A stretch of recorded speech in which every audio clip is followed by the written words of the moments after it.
Sa hearing kanina, no, yung master plan ng flood control, yan ang kailangan ayusin at syempre diyan din nakatutok ang ating mahal na Pangulo, no? At basta umasa kayo bilang chairman ng Committee on Public Works, action na natin yan at ako mismo mag-i-inspeksyon sa lahat ng parte ng ating bansa, hindi lang dito sa NCR.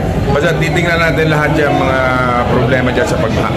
Hindi ganun kadalian ano na yan, basta importante maayos yung master plan at maayos yung pondo, mapunta talaga sa tama, no? At hindi basta mawala yung pondo na yan. Yan ang tututukan natin. Kaya umasa kayo at magtatrabaho tayo. Sa budget deliberation, tututukan dito. Yes, tututukan namin yan para hindi ma-divert sa iba. Tulad yun nangyari. Nawala na zero budget yung... Alright, yun ang sinasabi nila kanina. Okay. Nadiskubre ng DPWH na meron pang higit sa 100 ghost flood control project dyan po sa mga lalawigan ng La Union, Oriental Mindoro, Nueva Vizcaya at maging sa Visaya. Tagos hanggang bungo ang sakit para mong hinatid. Ayan na siya. Hi! Imbag nga malemtayami na po.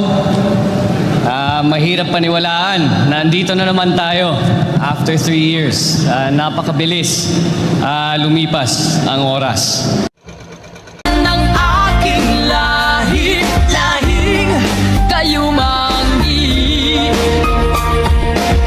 Di papayag na ikaw ay maakilahi kahit dugo ang maging sungli. Para sa bayan, tungkulin ko'y gagampanan ng buong tapat at walang pag-iimbot. May we request the Majority Leader-elect Ferdinand A. Marcos to proceed to the rostrum.